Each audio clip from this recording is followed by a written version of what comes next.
Hello guys, नमस्कार। कैसे आप सब? उम्मीद करता हूँ आप सभी अच्छे होंगे। तो साथियों, इसके पहले हम वीडियो में पार्ट एक में हमने अमेरिकी वर्चस्व का जो है विस्तार से चर्चा कर दिया था। तो इस देख सकते हैं अध्याय 3 है। इसके चलिए क्वेश्चन आंसर हम करते हैं। तो आप सभी लोग इस वीडियो को ज़्यादा से ज़्यादा प्यार दें, लाइक करें, दोस्तों में शेयर करें। तो क्या है समकालीन विश्व में अमेरिकी वर्चस्व, क्योंकि यह क्वेश्चन एग्जाम में कई बार पूछे गए हैं। तो क्वेश्चन नंबर 1 क्या है? क्वेश्चन नंबर 1, खारी युद्ध से आप क्या समझते हैं? तो उत्तर हो जाएगा इसका 2 अगस्त 1990 को इराक ने कुवैत पर आक्रमण कर दिया, इनके तेल वाले क्षेत्र पर अधिकार कर लिया।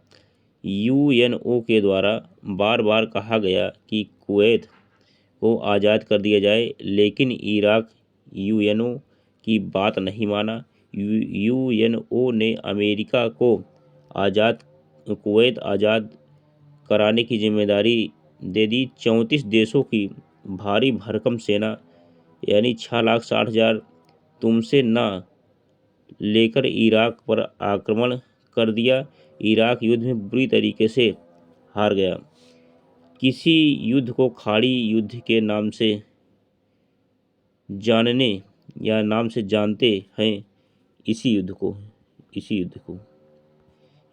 को थोड़ा टाइप होने में साथी वो हो गया था।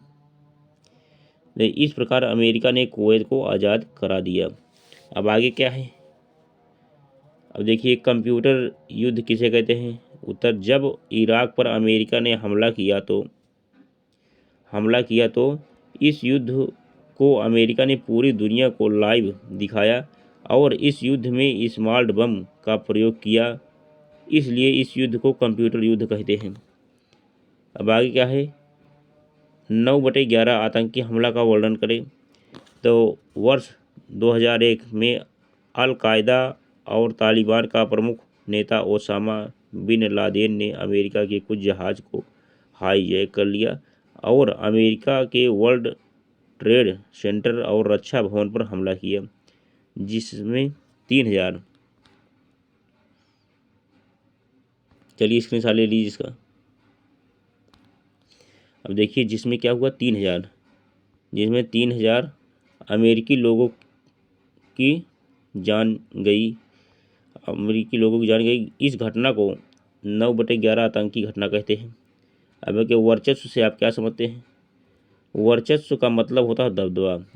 आप किसी क्षेत्र में देखिए, कुछ गुंडे माफिया हैं जो आज दबदबा बनाए हुए हैं, तो उसी कहते हैं दबदबा।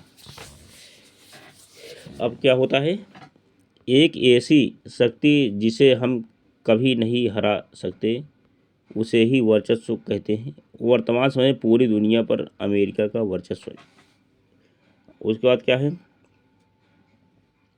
अब कुछ होते हैं दिल जीत के दबदबा बना लेते हैं, कुछ होते हैं ज़बरदस्ती, लेकिन ज़बरदस्ती वाला नहीं चलता। दिल जीत के जो दबदबा बना लिया, मना करके, उसका दबदबा हमेशा रहता है। और उसके बाद क्या है?